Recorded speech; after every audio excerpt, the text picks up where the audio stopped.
All right, everyone, welcome to today's lecture. Today we're going to be covering linked list. So this is a follow-on to our previous lecture in which we talked about type definitions and our second indirection, so pointers to pointers. And this will pick up using those same concepts. And today the plan is to cover an introduction to linked list. We'll create a linked list and we'll print the linked list off. So we'll go through all that logic. We'll look at how we create them. We'll look at the code behind that, so the structure that we used. Follow-on lectures then will cover inserting and maintaining a sort order, and deleting nodes out of a linked list. So what is a linked list? Well, it's a linear collection of self-referential structures called nodes. So just like we have elements in an array, we're going to have nodes in a linked list.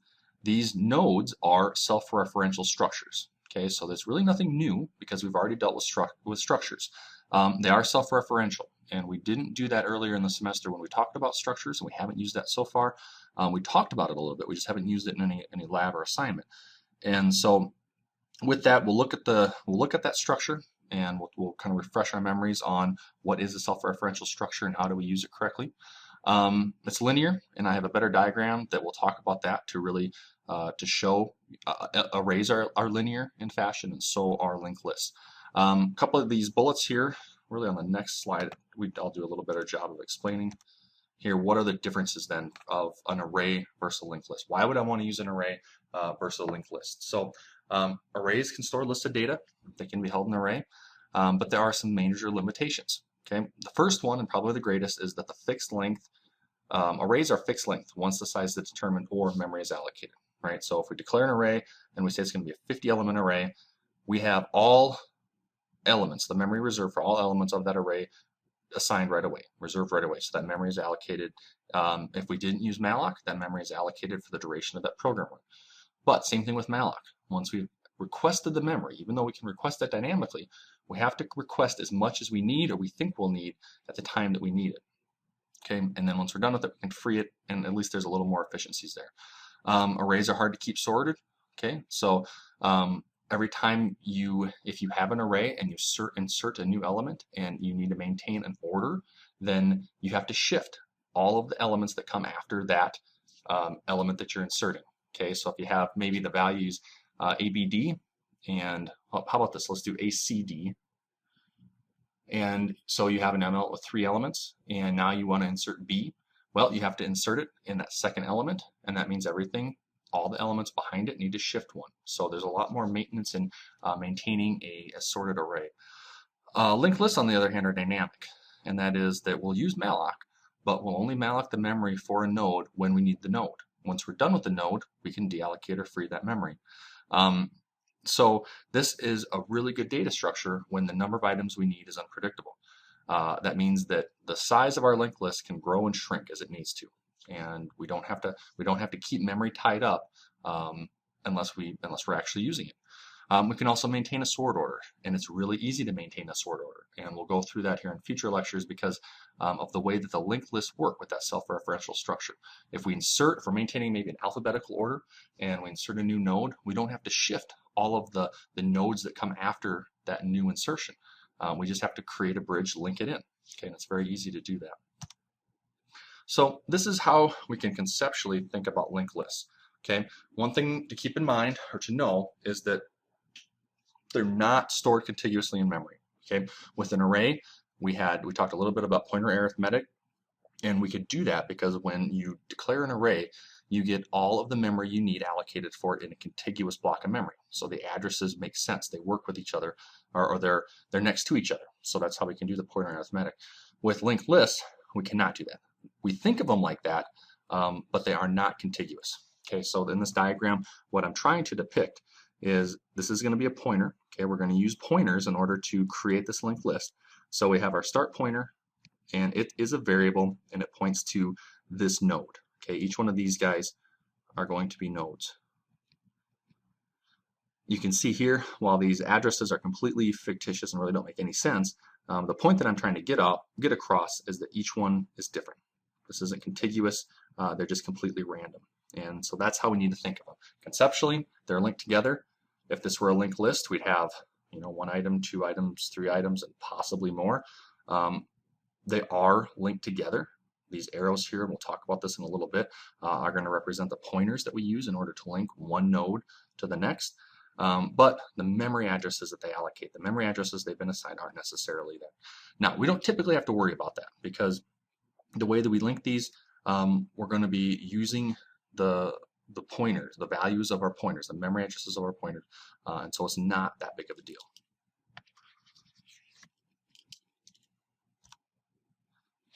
Okay, so I said that a linked list is a linear collection of self-referencing structures. We call these nodes. So how do we define that self-referencing structure? Here is a struct, we'll call it list node, and we're going to use that because I believe that's what the author uses in the book. Unfortunately, my little arrow here is in the way, but this is a node then in a linked list. Here's our structure. We have to have at least 2 members.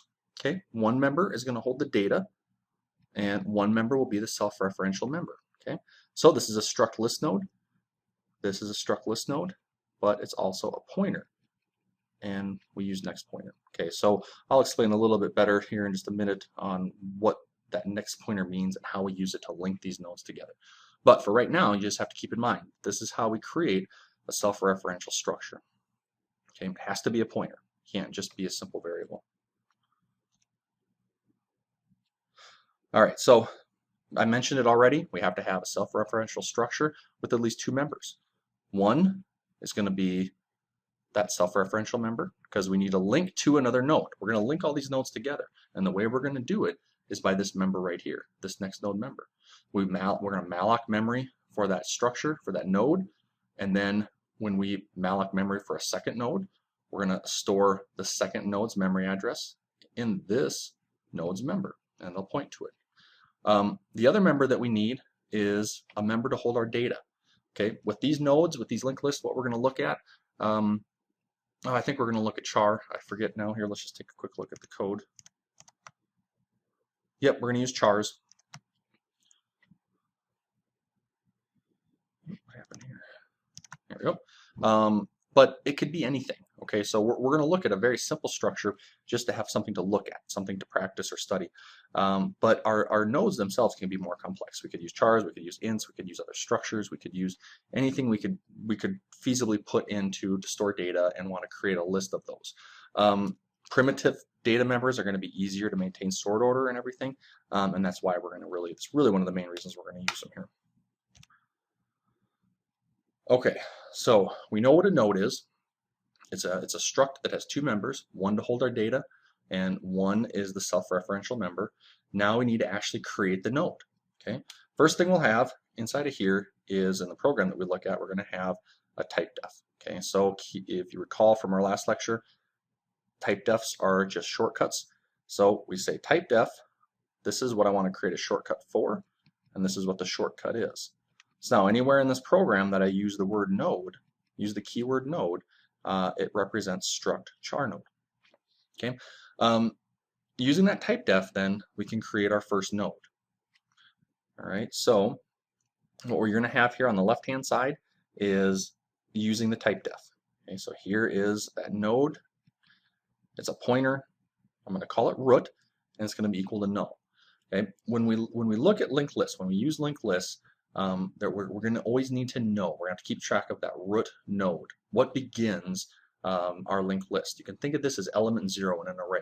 We're always going to have an element 0 in our array, an element 1, I guess, if you want to think of it that way. But the element that is represented by an index of 0. Same thing with a linked list. We're always going to have a root pointer. We're always going to have a very beginning memory address that begins our linked list. After we've declared that pointer, then we need a malloc memory for it. So we need to actually create a node. Okay, so this is very similar syntax to what we've been using. We have our malloc call, we have our size of, we use the type definition, and this is going to be a pointer. Okay, so now after this runs, to keep the code a little bit thinner, I'm not going to check for null return values from malloc. I probably should, but we're not going to, at least not in this code right now. So when this runs, this should have a memory address assigned to our root pointer. Okay, now that we have memory malloc for it, we need to update its data member. Okay, so we're going to set a value right here, and then we're going to set the next node member equal to null. Okay, and this is critical because we're going to use this member. This is how we're going to iterate over the nodes in a linked list. And how we know that we found the end of a linked list is when we found a node that has a next node member that's equal to null. Okay, so it's going to be critical that we set that. On the right-hand side then, this is the same syntax, just not using the type definition. Okay, so just in case that was a little bit, you're still not comfortable with it, this is how you can look at this. This side here, the right-hand side is equivalent to the left-hand side. Left-handed uses the type def, right-hand uses just the struct char node. Okay, so we have our first node, and this is what we need to do. Update the data member. The pointer member should be set to null, and the last node in our linked list needs to have that data member point to null. Okay, this is that next node member being equal to null, and that's critical. Right now we have a linked list of only one item. Well, there's one node in here, so this is both the root, and I'm going to always keep track of that by using my pointer and calling it root, and also the next node member having a null value assigned to it. Okay. So let's say we want to add a new node. Okay, we want to add a second node. Now, when we add these nodes, the first time we go through the code, we're not going to worry about sort order. Okay, we're just going to add the nodes, so they're going to be added in they're going to be created and linked in the way that they're added. So if we add ABC, it's going to be ABC. If we add CBA, it's going to be CBA. Doesn't matter. So how do we add a second node? Okay, well, as you probably expected, the syntax to declare a node is going to be exactly the same. We have to give it a different variable name. If we're going to assign it through a variable, we have to give it a different name, but it's the same thing. Okay, we malloc the memory for it. We update the data member, so just like we did with the root node, and now we want to set its next node member equal to null. Okay, because we're not worried about sort order, we know that this second node is now going to become the end of the linked list. Okay, so its next node member needs to be equal to null. That gives us one problem. That is, now how do we connect the root node to this second node? And that's what this line of code does right here. Okay, so we have the root pointer. We access its next node member, and we set it equal to the value of our second variable. Okay, the second variable right here is a pointer, so its value is a memory address.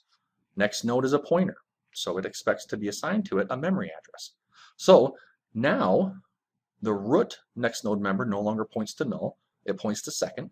Second's next node member now points to null. So when we walk this linked list, when we walk these nodes, what we do is we look at each node, we look at its next node member. If that next node member has a memory address assigned to it, then we go to that node and we can access this value and look at its next node member. And we just keep doing that until we get to a node whose next node member is equal to null. Okay? So if we wanted to add a third, same thing over again.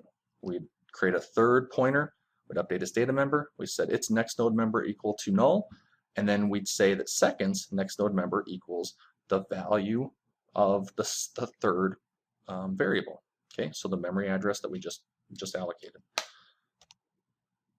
All right, let's look at this in code then.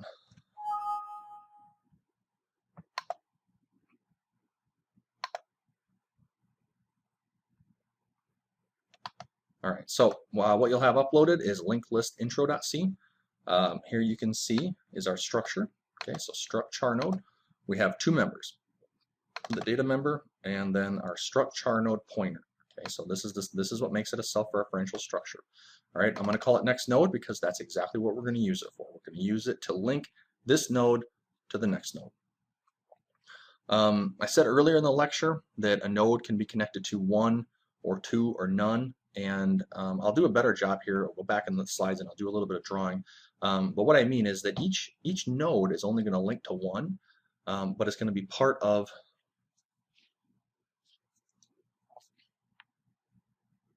that linear collection. Okay, so what I said was a little bit confusing, and hopefully it didn't cause it hasn't caused anybody any big issues there. Okay, the next thing we'll have, I mentioned when we were looking through the slides, is that we did have a type definition. Okay, so we shortcut struct char node with a node. We're going to have three functions. Okay, the only one we're going to look at today is print list. and you can see here that its argument is a node pointer, and we'll call it current pointer. Insert and delete. Okay, this is when we'll get into that second level of indirection. Okay, and then here's our print list function. So before we look at print list, what we're going to do is just we're going to manually create a linked list. We're going to go back and use the code that we looked at and create the linked list manually. Okay, we won't use our insert functions yet. So first things first, we need to create that root pointer. So node asterisk root equals malloc size of node. Okay, so we've created our first node, we've created our root node. This will allocate the memory for that structure and it'll assign it to our root. Okay, so now every node we add, it's going to be added. We're going to start with the root node and then add from there. Once we've created that root node, we need to update the data member. Okay, the data member for this particular structure is a char, so we'll just set it to some arbitrary char value. And the last thing we need to do is next pointer, update its next pointer member. Okay, and because and it will help if I use the right. Okay, so next node. Sorry about that. Okay, and then I'm going to we'll call print list. All right, print list, node asterisk, so it's a node pointer, so it expects a memory address. So as long as we provide the value of a variable that matches that node pointer, which we have right here, then it's all set. Okay, so what we'll do is we'll compile this in just a second. We'll run the program and we should see it print off what we're looking for. The print list function then, this should help understand how we're using that next node member and the null value of a next node member in order to iterate over a linked list. Okay, so whenever we call print list, we're always going to pass the root of the linked list. Okay, this is the root. This is the very first node. If I added 50 more nodes to this linked list, I would still pass to my print list this root value. You could pass other nodes. It'll print from that node to the end of the linked list. But for us, I'm always going to start all the code that I'm going to use and we're going to work through. I'm always going to start with the root node. Okay, we're not going to check for that because we really can't. So the value that's going to be held in this argument is going to be the memory address to the very first node, to that root node. The first thing that we want to do is check if it's empty. If it's empty, then the list is empty. And that makes sense. If there's no memory address for the root node, then there is no linked list. If it's not empty, then we want to print the list. Okay, so in this function, there are two branches. We have the if branch and the else branch. Okay, so if it's not the if branch, we'll go down the else branch. First thing we'll do, we'll just generate some nice output for us to help better understand our program. We'll say the list is, and now we'll print the linked list. All right, so current pointer is not equal to null. While that condition is true, then we want to keep iterating in this loop. Once that condition is false, once current pointer is equal to null, then we want to stop iterating. We've found the end of our linked list. So if at this point in time, we run this program, we have a memory address assigned to our root pointer, we've passed it into this function, that value is now, that memory address is now assigned to current pointer. When we get to this check, we check this condition, current pointer is not equal to null. That will be true. Okay, so we're going to enter into this loop. We'll print off the data member of that current node, and then we'll set the current pointer equal to its next node member. Okay, we'll iterate around. We'll check, is current pointer not equal to null? Well, in this case, because we only have a root node, we know, because right up here, we set the next node member equal to null. So we know once this assignment is made, on that very first iteration, the value of current pointer is now null. So when we iterate back around and we say current pointer is not equal to null, that is no longer true. That breaks the loop. We print null and we're done. So let's run this program and see what we get.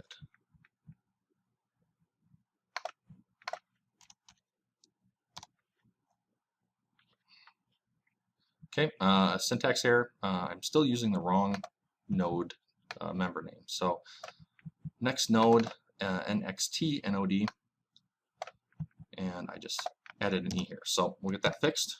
and I'll go back to compiling it. Okay, we got it to compile, and now we'll run the program. Okay, and there we go, there's our output. So it printed C, found that the next node member was null, it printed null, and it terminated. Okay, so that's what we're looking for.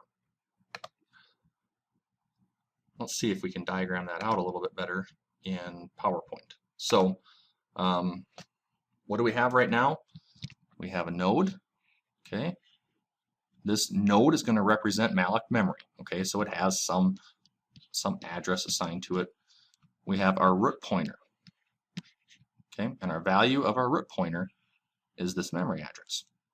Okay, we have two members for this node, okay? So this is a node. We have the data, which we assigned a value of C, and we have the next node member. And I'm going to represent these as arrows. Right now, this next node member, we assigned a value of null. Okay, so as we iterated over the loop, what we started off with is we had, I'm going to call this, because this is kind of hard to write on, I'll call it C pointer. It was equal to the value of our root node. Okay, then we iterated in, we printed off the data member, and then we assigned to our C pointer its next node member. Okay, so now C pointer, instead of having this as an address or this as a value, it now has this. So on that next iteration, when we checked, is the value of current pointer equal to null or not equal to null? That's no longer true, so it broke the loop.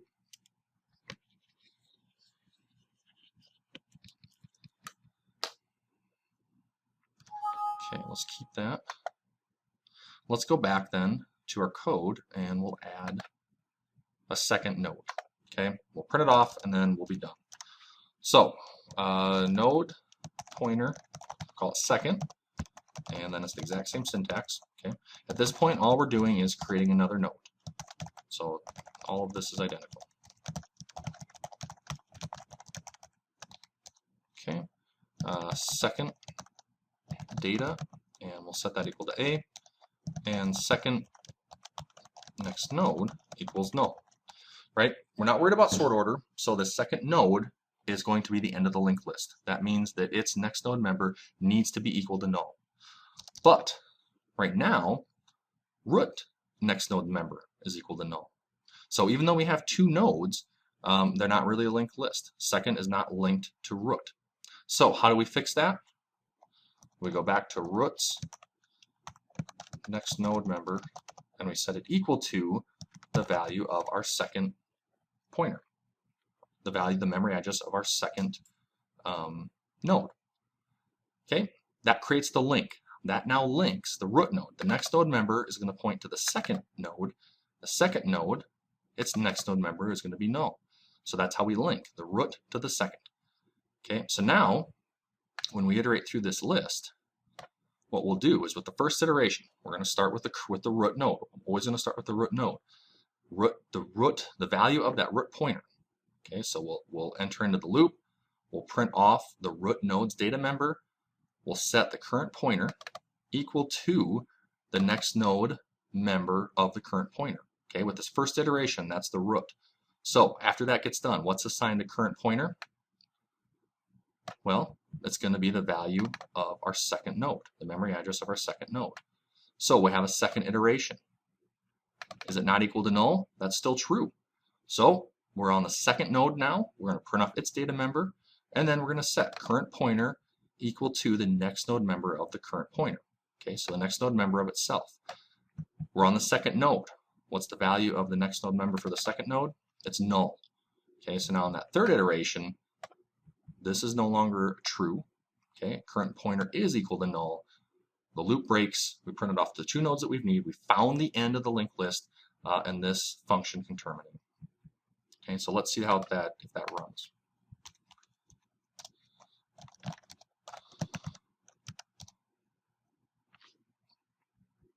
Nope, and it didn't. And what did I forget to do? I forgot to save. Okay, so we'll try that again. All right, there we go. That looks better. So it printed off C, it printed off A. Okay, no sort order. We don't care about sort order right now. So we declared the C node, the node that has the value of C, as the root node, the node that has the value of A as the second node. It printed them off in that order. and then we found the end of our linked list. So let's go back to PowerPoint and let's walk through that again. So we created a second node. We'll call that second. I'll use a rectangle-ish thing to represent the memory address. We'll say that it has 0, 1, 0, 2, 4. Doesn't really matter. They're arbitrary, just to depict that it has a memory address. Okay, so this is what happens after we've malloc memory for it. Its data member is A, and its next node member points to null. Okay, so that gets us through. Go back to our code. That gets us through these 3 lines of code. Malloc memory, update the members. Okay. At this point, we talked about if we don't link the root node or the previous node to the new node, then we don't have it linked in. We don't have a linked list. Okay. So what we have to do is now, when we update the root nodes, okay, and this is our next node member, we update this. We say you no longer point at null. You no longer have a value of null. For some reason it's not erasing for me. Okay, well, I'll just draw over it then. You no longer have a value of null. Your value is this right here. That's the memory address assigned to our second node. So that now creates the link, right? The root node is now linked to our second node. Our second node has a next node member that's equal to null. Because that's equal to null, we can find the end of the linked list. And that's how it works. So in that loop, in that print list loop, what we're doing is we're entering. We have current pointer. Current pointer, when we start, is, let's see if I can draw this out without getting too confusing. When we start, current pointer is pointing here. We check that condition. Is current pointer equal to null? It's not. It has a memory address. So we enter the loop. We print off the data member. We print off C. And then we set current pointer equal to that node's next node member. Okay, so in this case, current pointer goes from pointing there to pointing here, right? Because this next node member, when we have these 2 nodes linked, is no longer null. It's the next node. Okay, so now current pointer has a memory address. It's this memory address right here, our second node. We test the condition. Is current pointer equal to null? It's not. We have a memory address. So we enter the loop again. We have our struct, our node. We print off the data member, and we set current pointer equal to that node's next node member. Okay, in this case, because this is the last node in our linked list, it's going to have a value of null. Iterate again, test the condition. Is current pointer not equal to null? Well, that's no longer true. It is equal to null, so the loop breaks and the function's done.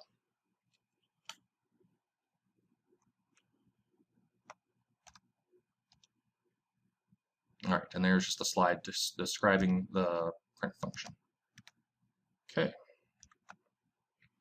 All right, so that's our code. Then what we'll pick up in the next lecture is we'll take a look at using our insert function. Okay, so instead of linking these nodes together manually, we'll have a function that can do that for us, so that all we have to do is call an insert function. We'll also look at that maintaining a sort order, and then we'll look at deleting a node, which is really pretty straightforward. And then we'll wrap up linked lists. So if you have any questions about any of this, if it was confusing, let me know. I will do my best to provide additional material or explanations. Otherwise, we'll see you in the next lecture. Thanks.